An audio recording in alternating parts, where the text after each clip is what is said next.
Bonjour et bienvenue à l'enregistrement de la session d'information pour le concours de financement dans le cadre du programme Partenaires pour le changement. Je me présente, mon nom est Martine Abra, psychologue de recherche au Réseau pour transformer les soins en autisme. Merci de prendre le temps d'écouter l'enregistrement et n'hésitez pas à nous contacter pour toute question.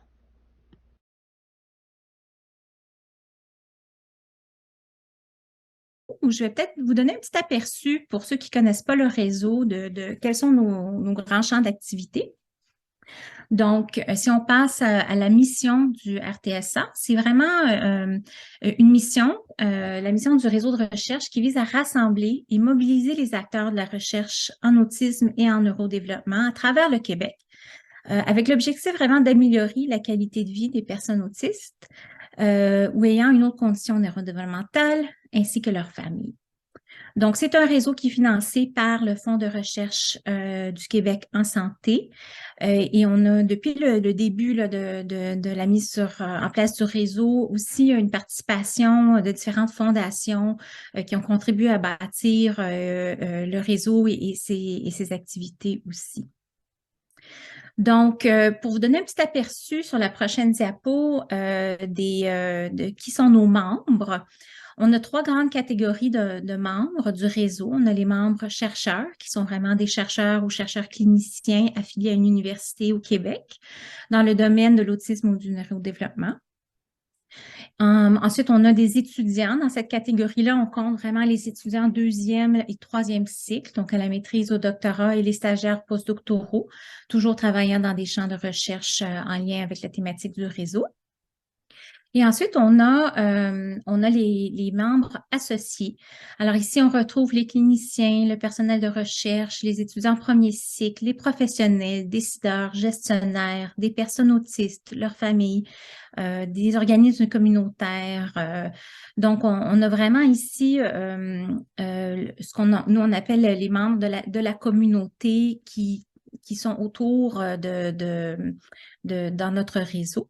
Et c'est vraiment la catégorie de membres, si vous regardez depuis le début là, de la mise en place du réseau depuis 2017, qui a vraiment augmenté le plus. Hein. On est parti au tout départ en 2017, on avait environ 100 membres associés, on est rendu à plus que 350.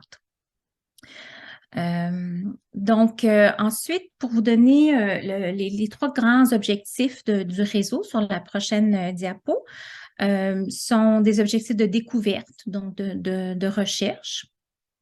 On a des objectifs de renforcement des capacités, puis si on trouve en dessous de ça des activités au niveau de la formation, de l'enseignement et le transfert de connaissances. Et on a aussi des objectifs en lien avec la communauté, qui est de réunir en fait chercheurs, professionnels, membres de la communauté dans un cadre qui est vraiment inclusif et connecté. Donc, pour vous donner une idée là, au niveau de la découverte, un des grands projets phares du réseau, c'est le projet Québec 1000 familles. Si vous êtes déjà membre du réseau, vous en avez peut-être déjà entendu parler, j'espère. Et c'est vraiment un projet à grande échelle, à l'échelle de la province, où on essaie d'engager en recherche 1000 personnes autistes de tous âges et leurs familles, faciliter l'intégration de la recherche dans les milieux cliniques et stimuler de cette façon-là le processus de découverte. Donc, c'est un projet à grande échelle, à grande envergure. Si vous êtes intéressé à avoir un petit peu plus d'informations, je vous invite à consulter notre site web pour avoir plus de détails. Ensuite, au niveau de l'enseignement, on a vraiment un programme très riche qui est le programme de formation en recherche en autisme au Québec.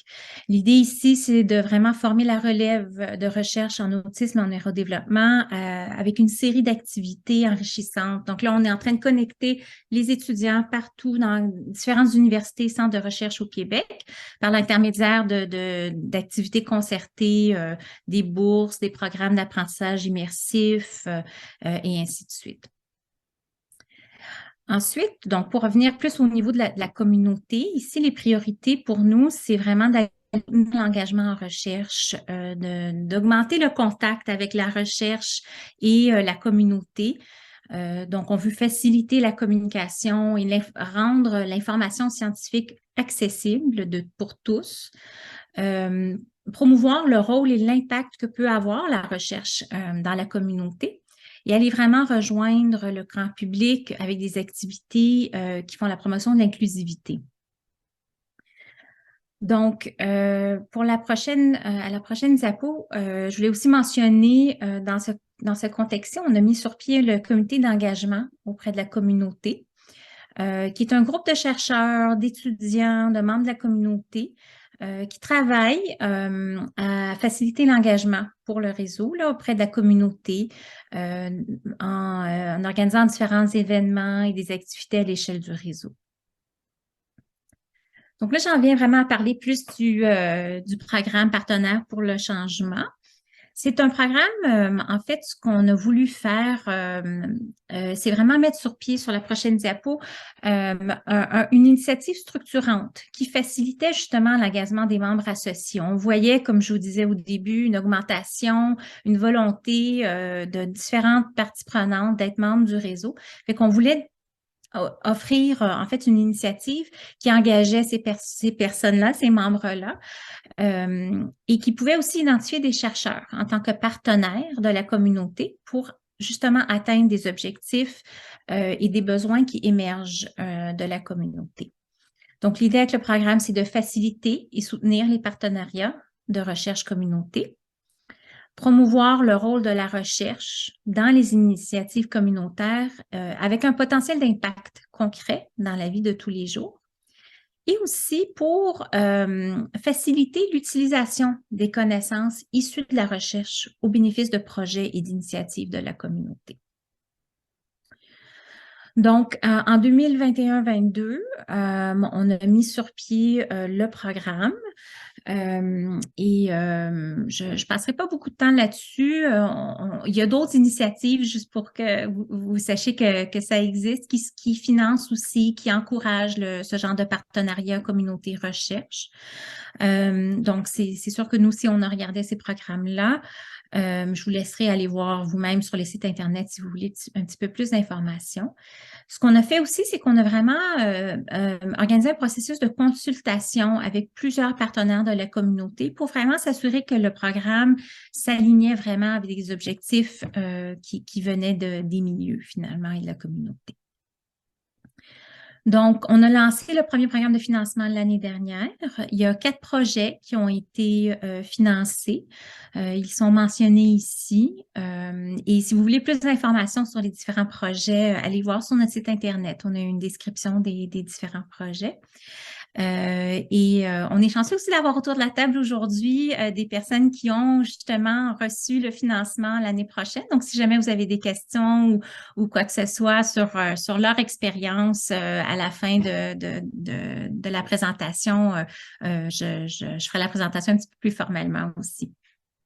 Donc, on a vraiment des sujets ce qui a été retenu l'année dernière, des sujets qui passent de l'emploi, de l'accès à des programmes culturels inclusifs ou le soutien au logement, l'accès aux services donc de santé. Donc, vraiment différents sujets, différents types de partenaires aussi. Voilà, donc on a au niveau des universités représentées l'année dernière, on avait l'UQAM, l'UQTR et McGill et différents types de partenaires de la communauté. Donc, cette année, le programme reste sensiblement le même. L'idée, c'est vraiment de soutenir des projets de recherche qui sont formés en partenariat entre, un chercheur et un professionnel d'autres secteurs. Donc, on peut être en santé, en éducation, communautaire, industriel, politique. Et l'idée, c'est que le projet proposé doit avoir le potentiel d'améliorer la qualité de vie des personnes autistes, des individus avec une autre condition neurodéveloppementale, ainsi que leur famille ou leur famille. Donc, on offre un financement sur 1 an pouvant aller jusqu'à 20 000 Le graphique qui est au bas de la diapo, en fait, représente le graphique de notre site web, là, juste pour vous orienter ou aller chercher l'information sur notre site Internet. Quand vous cliquez là-dessus sur notre site web, ça va vous amener à la page du concours. Et aujourd'hui, on va rajouter un des formulaires dont vous aurez besoin pour faire une demande aussi.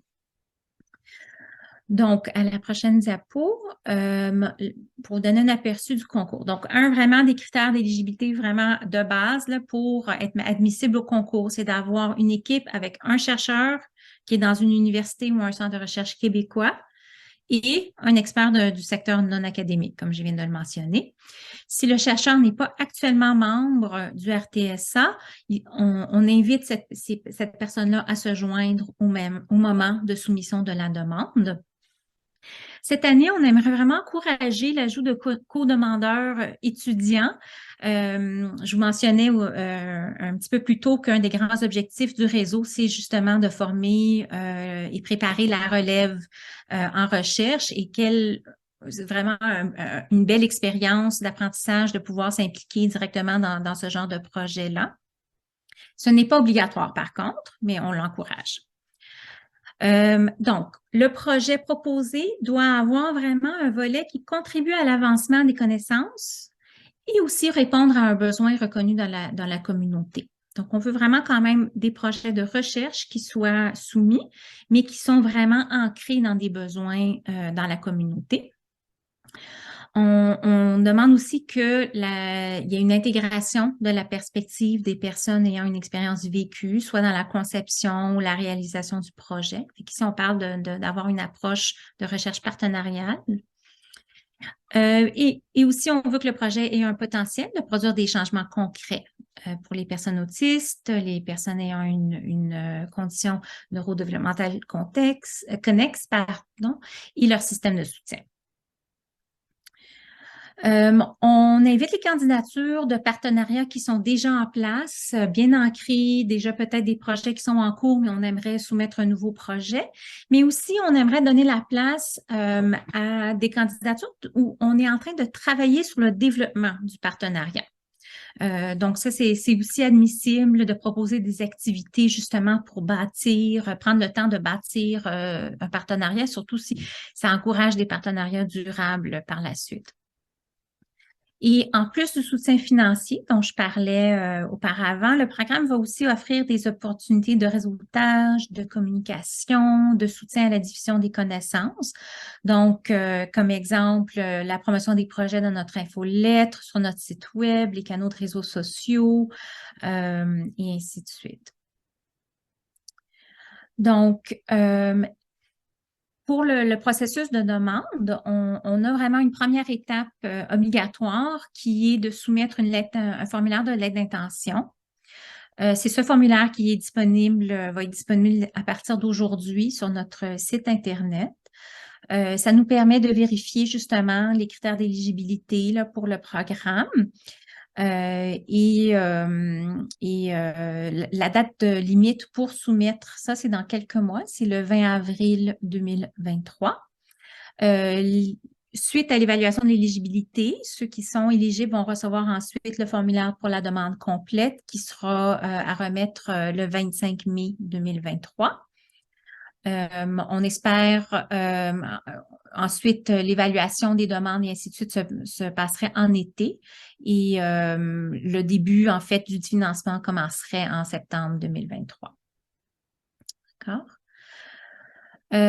Donc, si jamais maintenant, à partir de maintenant, là, il y a des questions sur le concours, sur la demande, c'est sûr, je peux répondre aux questions aujourd'hui. Si vous avez d'autres questions par la suite, n'hésitez pas à me contacter. Cette information est aussi sur le site Internet et vous avez les diapos de toute façon aussi, là, mais n'hésitez pas.